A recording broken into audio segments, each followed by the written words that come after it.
يقول الله تعالى ونفخ في الصور فإذا هم من الأجداث إلى ربهم ينسلون. On soufflera dans la trompe. C'est alors qu'ils sortiront.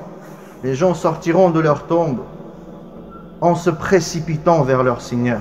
قالوا يا ويلنا من بعثنا من مرقدنا. Ils diront malheur à nous, qui nous a tirés de notre sommeil. هذا ما وعد الرحمن وصدق المرسلون. Les croyants et les anges leur diront ceci est la promesse d'Ar-Rahman. Ceci, ce que Ar-Rahman nous a promis. وصدق المرسلون. Et les messagers ont dit vrai. إن كانت إلا صيحة واحدة فإذا هم جميع لدينا محضرون. Et ce ne sera qu'un seul cri et ils seront tous rassemblés auprès de moi. فاليوم لا تظلم نفس شيئا. Et ce jour-là, il n'y aura pas d'injustice. On ne fera d'injustice à personne. ولا تجزون إلا ما كنتم تعملون. Et vous serez rétribués uniquement en fonction de ce que vous avez accompli. Il y aura deux souffles dans la trompe. Le premier souffle, le souffle de la terreur et de la mort. Et le deuxième souffle de la résurrection et du rassemblement. Alors les gens vont être rassemblés. Ils viendront en se précipitant et en groupe sur cette plateforme, sur cette nouvelle terre, sur laquelle sera rassemblée toute la création. Imaginez-vous, tous les gens et tous les djinns qui ont existé jusqu'à ce jour-là et qui existeront jusqu'à Yawm al-Qiyamah, tous réunis sur une seule plateforme. Et ils seront là, debout, durant une longue durée. À cause de la terrible situation ce jour-là, personne ne s'interrogera sur l'autre. Tout le monde, chacun oubliera sa lignée, sa famille. Personne ne se souciera de l'autre, même si c'est un ami intime le plus proche. يُحْشَرُونَ حُفَاةً عُرَاةً غُرْلًا. Ils vont être ressuscités pieds nus, sans habits et non circoncis. Aïcha, elle a dit, les hommes et les femmes vont regarder les uns les autres. Le prophète sallallahu alayhi wa sallam lui a répondu, l'affaire sera pire que les gens puissent regarder les parties intimes des autres. Allah va plier les cieux avec sa main et il dira, Ana al-Malik, je suis le roi. Aïna al-Jabbaroun, où sont les tyrans? Aïna al-Mutakabbiroun, où sont les orgueilleux?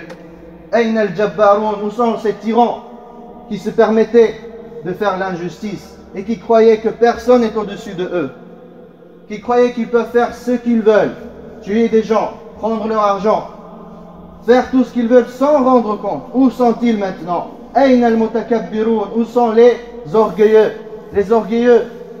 qui ne voulaient pas accepter la vérité et qui se croyaient supérieurs aux autres? Aïna al-Mutakabbiroun.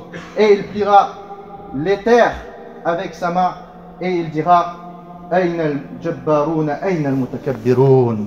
Où sont-ils?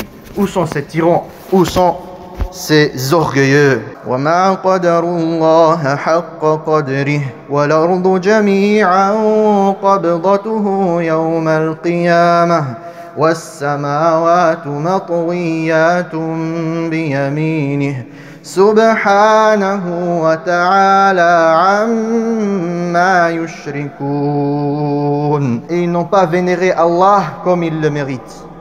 Alors que Yawm al-Qiyamah, la terre sera dans sa poignée et les cieux, Allah va les plier avec sa main droite. Gloire et pureté à lui pour ce qu'il lui associe. Serviteurs d'Allah, parmi les scènes les pires qui vont se produire Yawm al-Qiyamah, le fait que chacun va fuir de l'autre. L'homme va fuir de son frère, de sa mère, de son père, et même de sa femme, et même ses enfants.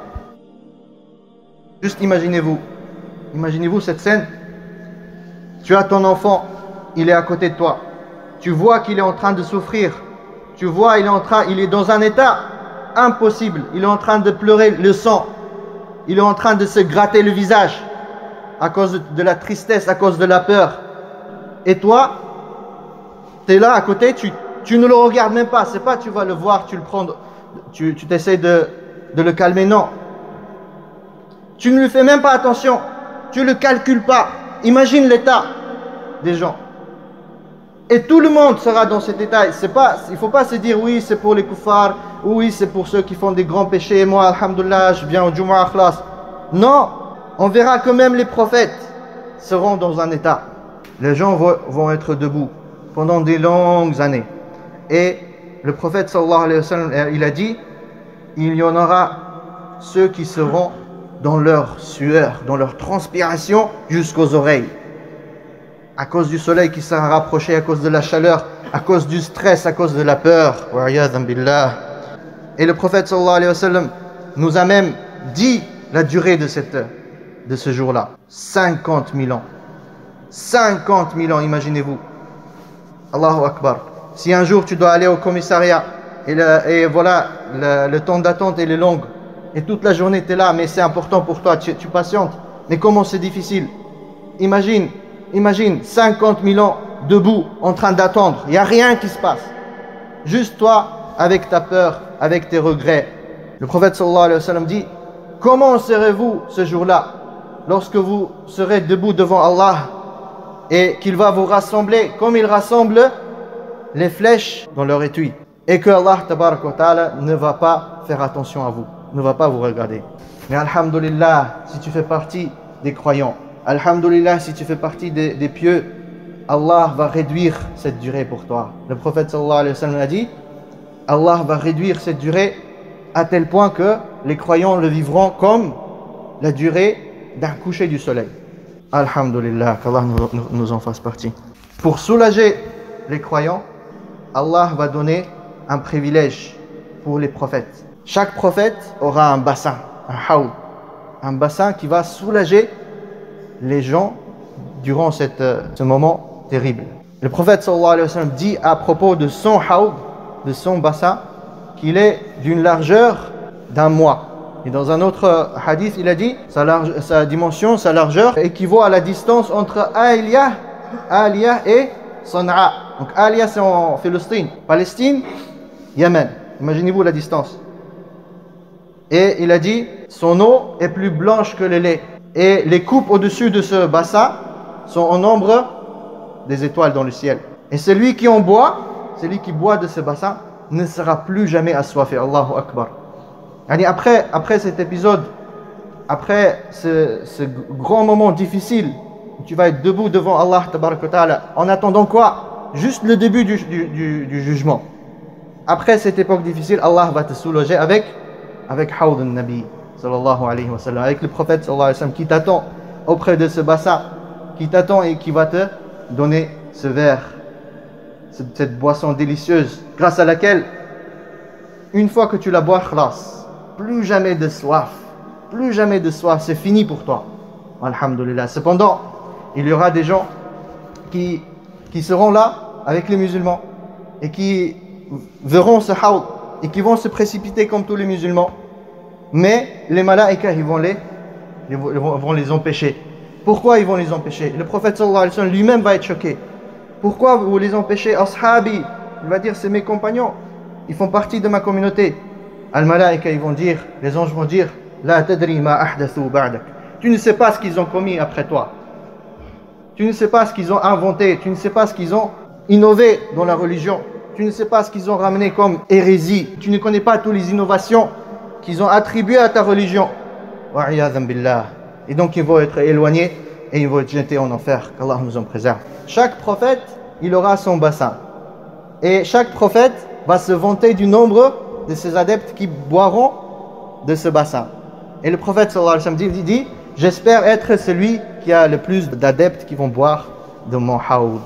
Les gens vont être là, debout, devant Allah tabaraka wa ta'ala, en attendant le début du jugement. Ensuite, Allah va permettre au prophète sallallahu alayhi wa sallam de demander à Allah qu'il anticipe le début du jugement. Ensuite, les actions vont être présentées. Toutes les actions qu'on a commises dans cette dunya vont être présentées d'abord à Allah. Ensuite, ils seront comptés. Ils seront comptés. Ensuite, on donnera les livres dans la main droite aux gens de la droite et les livres des gens de la gauche dans leur main gauche. Les gens de la droite, ce sont les gens qui ont réussi. Ce sont les gens du paradis.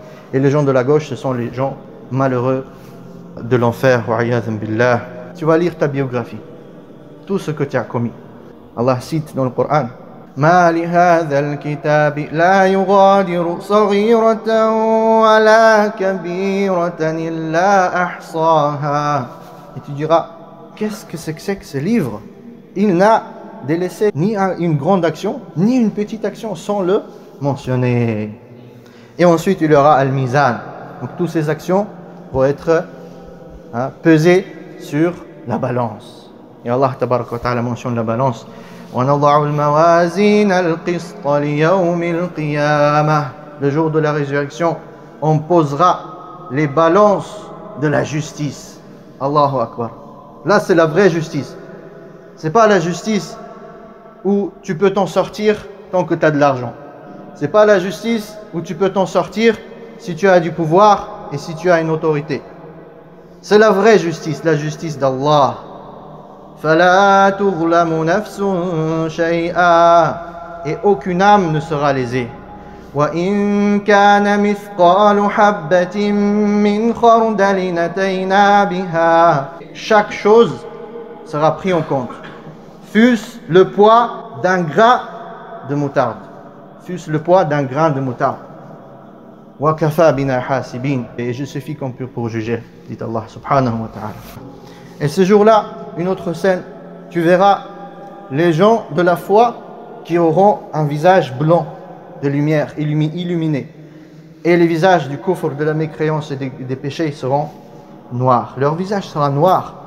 Allah dit يَوْمَ تَبْيَضُّ وُجُوهٌ وَتَسْوَدُّ وُجُوهٌ.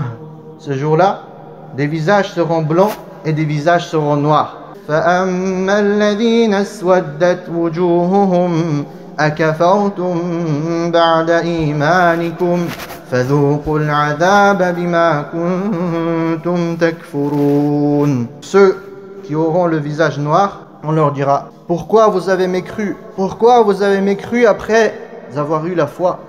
Maintenant, goûtez au châtiment pour ce que vous avez fait. وَأَمَّا الَّذِينَ ابْيَضَّتْ وُجُوهُهُمْ فَفِي رَحْمَةِ اللَّهِ. Et ceux qui auront le visage blanc illuminé, ils seront dans la miséricorde d'Allah. Hum fiha khalidun. Pour y rester éternellement. Ibad Allah, serviteurs d'Allah, préparez-vous à ce jour. Pourquoi je vous raconte ce jour-là? Pourquoi Allah tabaraka wa ta'ala a révélé autant de versets concernant Yawm al-Qiyamah?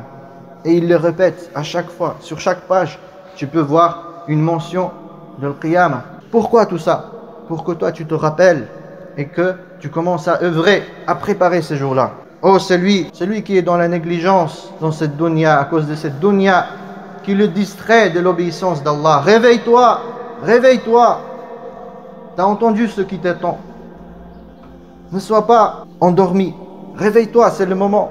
Tu es encore vivant, alhamdulillah. Si tu veux être sauvé, si tu veux être préservé des troubles de ce jour-là, alors fais des efforts dans les bonnes actions et éloigne-toi de tout ce qui est mauvais. Éloigne-toi des péchés et repens-toi à Allah. Réponds-toi tout de suite, n'attends pas. Et ne pense pas que la vie elle est longue. Et demande, celui qui a vécu 50, 60, 70 ans. Demande-lui et chacun te dira que c'était très très rapide. Il n'a pas vu le temps passer. Ça va très très vite. Et ce qui va te profiter dans ta vie, c'est uniquement les bonnes actions. La crainte d'Allah tabaraka wa ta'ala. Allahumma ighfir dhunubana wa tub alayna wa aslih qulubana wa a'malana. بارك الله لي ولكم في القرآن العظيم ونفعني وإياكم بما فيه من الآيات والذكر الحكيم